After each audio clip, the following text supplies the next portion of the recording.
Welcome to Speaking from the Purple Couch, where we explore the depths of human experience. We share stories, issues, and situations that will ignite understanding and empowerment. Subscribe and be part of the journey. Because empowerment begins with conversation.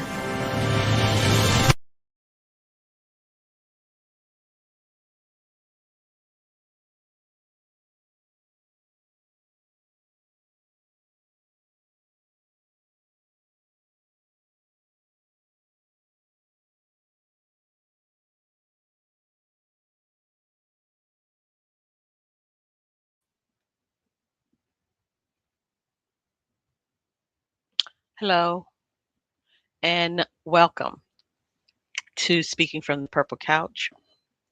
Let me get a little drink. Okay. What is even happening? Whew. It's a lot going on, as we know. It's every day. I feel battered, bruised. I feel like I'm in a abusive relationship with my country. I don't know. But I mean, let's just really talk about it. We're living through lawlessness layer by layer. We are not just reacting to isolated headlines anymore. I mean, we are living inside a pattern. Every day brings another shock to a system that is already strained. And none of these events exist in isolation. They are connected by a common thread: the weakening of trust in institutions that are supposed to protect democracy, justice, and the people. We, the people. This is not hysteria. This is discernment. Now, we had journalists arrested when the act of witnessing and reporting is criminalized. Yes. Let's slow this down and really sit with what happened in Minnesota. 4 people connected to documenting and responding to the Minnesota church incident were arrested. Georgia Fort, who's an independent journalist, Don Lemon, who used to work for CNN, he's reporting independently, and Jamal Lundy and Traherne Cruz, I believe they were like camera people. Now, this matters because journalism is not just a profession.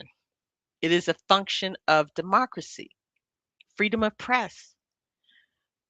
And even when I saw on Instagram, when Georgia went live from her home saying that the agents were outside of her door and her attorney advised her to go with them, but her children were at home. I mean, if this can happen to her, it can happen to anyone who decides to document and report. The deeper implication isn't whether the arrests were legal, it's whether law is being used as a deterrent to scrutiny. When reporters are arrested, newsrooms recalibrate coverage, which we know with some of these national news outlets. Freelancers think twice. Citizens hesitate before pressing record. And that hesitation is the real damage. Because a society that cannot freely witness itself becomes dependent on official narratives only. And a lot of those narratives are alternative facts. And history shows us that unchecked narratives never favor the people. So this is not about personalities. Some people are like, oh, whatever, it's Don Lemon, it's blah, blah, blah. No, it's not about personalities. This is about whether truth is still allowed to be seen in real time. Now, that was enough. Now, I understand that all four have been released on their own recognizance. Don Lemon was the last one to be released. But then we also have, I'm telling you, it's so many things that are happening simultaneously. You can't keep up with it. It's so overwhelming. And then we have the FBI raid on the Fulton County voter office. So now we're going to layer on this incident. This is one of those moments where how something is done matters as much as why. Election systems are built on public confidence. Even legitimate investigations, if not communicated clearly, can destabilize that confidence. We know this. So the questions people are asking are reasonable. What prompted this federal intervention? What safeguards are in place to protect voter data? And why now? And why this office? And there was one lady who worked there, and she was right in the office, and she was stating that they were trying to catalog what was being taken, because initially it appeared that that may not be an option for them to do so, but they were there. She said it was like 700 boxes that they were going to take. So when law enforcement enters election infrastructure, the public doesn't just see accountability, they feel vulnerability, because this is your information, voter rolls, voter registration. So here's the compounding effect: journalists arrested, election offices raided. Now, together, they create the perception that oversight is flowing in one direction only, downward, down the drain. It's like democracy, the rule of law is all collapsing all at once. And it erodes when people stop believing the system belongs to them. When we stop believing it's we the people. And then it's like, what do we do, and what do we have, what systems can we have any belief in? And it appears lately none. And then we have the Epstein files, which is transparency without resolution, because these were supposed to have been released, and still they're saying that it's really 6 million documents, but they're only releasing 3 of the 6 million added to what they previously released, which should have been released a long time ago, but now they are finally releasing it. So it's millions of pages. Heavy redactions still in place. So for the survivors, this still is not closure. It's kind of like controlled disclosure. For the public, it just reinforces a painful pattern. Accountability stalls when approaches wealth, influence, or institutional embarrassment. The deeper implication here is moral injury. When people see endless investigations, limited consequences, and delayed truth, they stop believing justice is blind and start believing that it's actually selective, that it has its eyes wide open and being very selective. And when justice is selective, law loses legitimacy. This isn't about scandal chasing. It's about whether systems designed to protect the vulnerable still function when power of the elite is involved.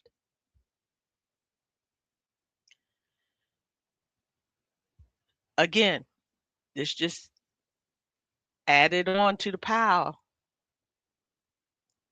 But now we have this situation. Is the government shut down?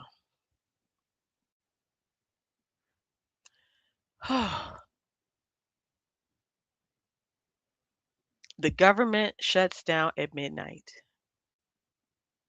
Not because no deals existed, not because solutions were unavailable, but because process, politics, and leverage games took priority over people again. It's going to be a partial shutdown. There are a few agencies that will, won't be involved, but most of the government is funded. But the sticking point remains DHS funding.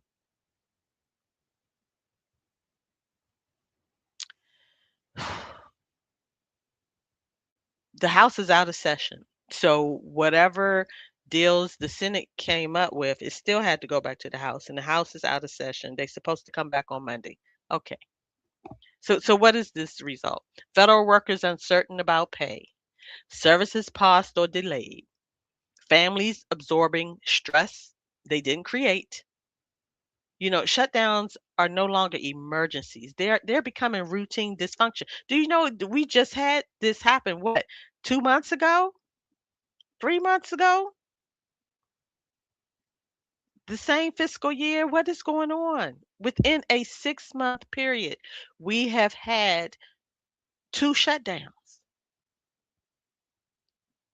And every time this happens, it teaches the public something dangerous. Stability is negotiable. That lesson lingers far beyond the shutdown itself. So, what is the funding fight or the shutdown status? We know that the Senate deal to fund most of the government, that both parties reached a deal to keep the vast majority of federal agencies funded for the rest of the fiscal year through September by approving 5 of the 6 major appropriation bills separately. Now, this includes defense, health and human services, labor, and more. Now, the sticking point has been the Department of Homeland Security, which we know, the bill that funds ICE. It funds ICE, Customs and Border Protection, the Coast Guard, and other border security agencies. Now, they did come up with like what I want to say, a compromise, a 2-week continuing resolution for DHS. So instead of passing the full DHS funding bill as a part of the big package, the Senate, both sides of the aisle, the Senate agreed to a 2-week continuing resolution just for DHS and the other, and so there won't be a shutdown. And this means DHS stays funded, oh my, at current levels until about February the 13th, giving lawmakers more time to negotiate reforms around immigration enforcement. They want body cameras for agents, warrant rules, independent oversight. I hope they have in there no mask because our police do not have masks. Demands led largely by the Senate Democrats after controversial fatal encounters that we have seen mm, with federal agents in Minnesota. I mean, we have seen these things happening. And that's another thing. That's what I'm saying. It's just layer upon layer. And these are not things that are in a movie, even though it feels like we are in a movie. This is real life. People's lives are being taken where we are seeing it in real time. So again, the Senate came up with this. We'll do this 2-week continuing resolution so we can continue the negotiations to rein in the ICE.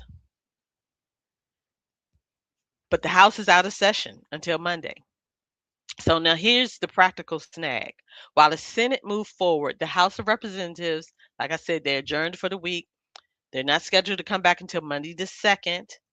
And because the House must formally approve the Senate spending bills and the Department of Homeland Security CR continuing resolution in the exact form passed by the Senate before it can be signed into law. A partial shutdown begins at midnight tonight. Even though most government functions are technically already agreed to because the House has not yet voted the measure into law. So it's just likely that it will shut down for the weekend, possibly Monday. It may reopen Tuesday. We're not certain because guess what? There's somebody holding up progress. So after they came up with this solution to do the continuing resolution led by Chuck Schumer, there's strong pushback. So it's strong pushback because they feel that they should not find, fund them at all. But I guess they're trying to negotiate, try to get people at the table. I don't know. But guess what? Some Republican senators, including Lindsey Graham, have slowed movement on that spending bill because they want additional provisions in the bill, such as protections for lawmakers' privacy rights related to investigations into January 6th, and broader enforcement cooperation with local law enforcement. Now, these disputes have delayed the Senate's vote on the package that could avert even a short shutdown. So, even though they're saying, "Oh, we came to an agreement, we're going to do this thing, we're going to do this continuing resolution," now Graham is trying to hold even that up from really, what I want to say,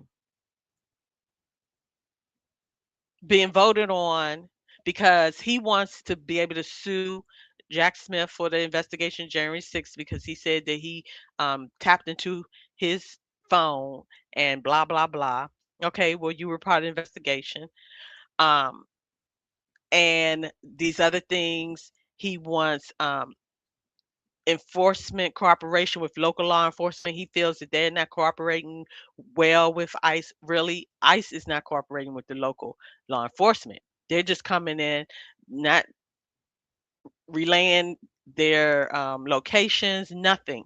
Even when there's investigations, they're not even cooperating. So what are you talking about, Lindsay? Okay. So now, although House Republican leader under Mike Johnson supports many aspects of the deal in principle, they didn't want to separate DH funding from the larger package. So it's just still this up and down, all around twirl and twirl. I mean, so when the House reconvenes on Monday, what can we really expect? They can vote to approve the Senate passed continuing resolution. They can vote to adopt the rest of the appropriations bills covering other parts of the government. But that's still if, because we got Graham doing his little dance. We don't know. But if both pass, the shutdown would end. The Department of Homeland Security, they'll keep functioning while negotiations continue, and people are like, okay, negotiations continue. Then you get a flashback with the ACA, the Affordable Care Act, and it's like that is part of one of the bills that are supposed to be passed. The subsidies are coming back. But then you think about that, to open the government back up, Schumer and them agreed to that continuing resolution that did not include the ACA subsidies, thinking that there would be negotiations. And guess what? They were done. in December. So January, the subsidies are not here. They're not available.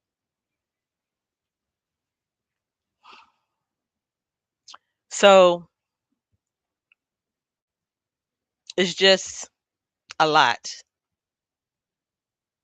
This funding battle highlights how policy fights can trigger government funding crises, even when both parties agree on most of the spending. So the bigger picture is repeated shutdown threats weaken public confidence in government effectiveness. Federal workers and services get caught up in the crossfire, creating economic and personal stress to the thousandth degree. And negotiations over policy issues are increasingly tied to essential funding, which raises the stakes far beyond typical budget talks. It's like a psychological weight. It's like we're living in a perpetual alert mode, you know? Now let's be honest about the human cost of all of the things that I just talked about. This level of constant crisis creates anxiety, fatigue, emotional numbness, moral exhaustion. You're just overwhelmed beyond being overwhelmed. You almost feel hopeless. You feel like you just can throw up your head. You just don't know what to do. It's mind boggling what is happening because it's so unprecedented. All the things that are happening, the culmination of all these things happening is just beyond, it's beyond what you can think could happen. You know, people are not disengaging because they don't care. They're disengaging because the nervous system can only handle so much. I talked about this in a previous video that, you know, you're trying not to cry, you're trying not to spiral, you're trying to stay functional while the rules feel uneven. Why it's like, where's law, the rule of law? Where's justice? I mean, it's not weakness that we are feeling like we're hanging on a thread. It's like we're trying to survive. But survival mode is not sustainable long term. And that's why naming this matters. It's okay.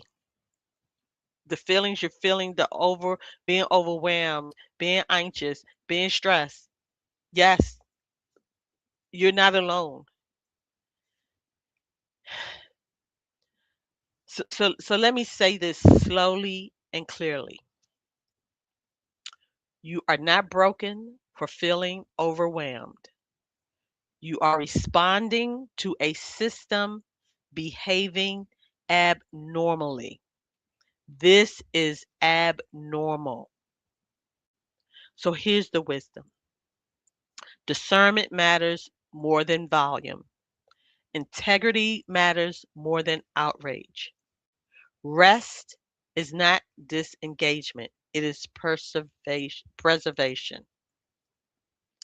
And here's the action: we do need to stay informed, but set boundaries. Like I said before, if you got to step back, and there are times I have to step back.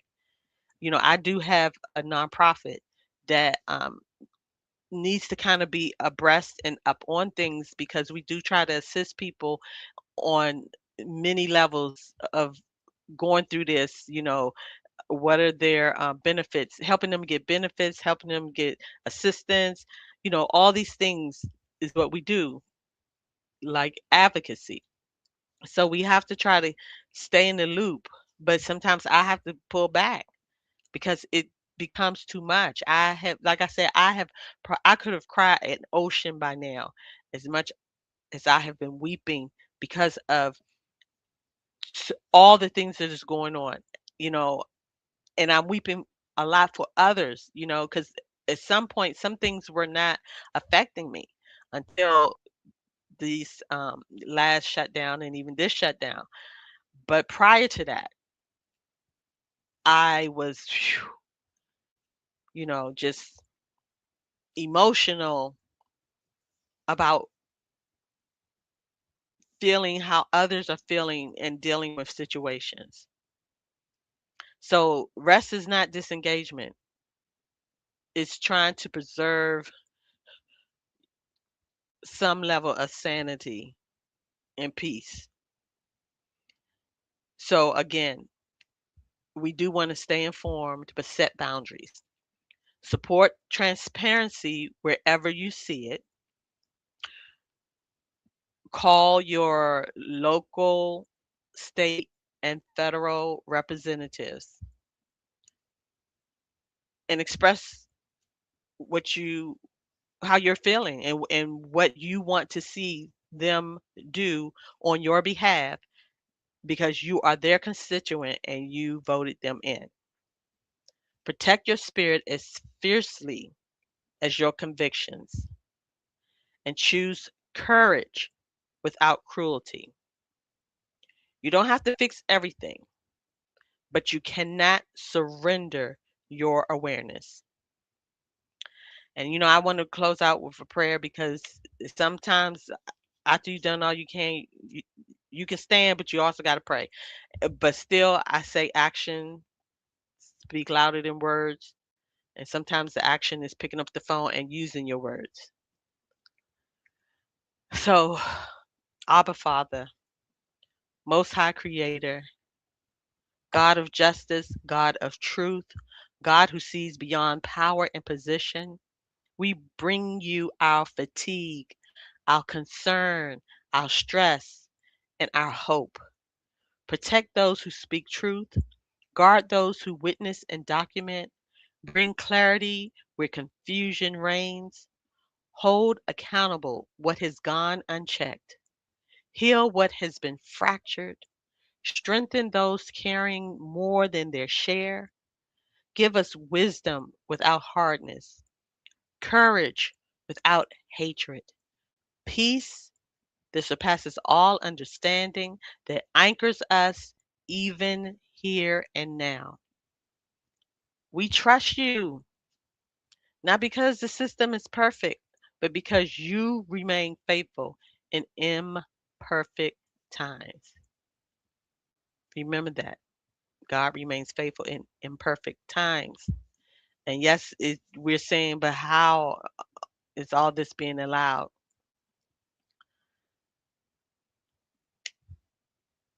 I don't have the full answer for that.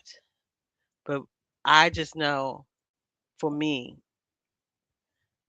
I'm going to trust God that this will soon be over and that all of this had to be uncovered so that it can be brought to the forefront and then we can have a reset and things brought back to some level of normalcy. So we thank you for being here and we hope that you will return on our next video. And I always want to say, keep hope alive. That's all we can do is keep hope alive. In the midst of despair, keep hope alive. Thanks for watching. Like, share, and subscribe.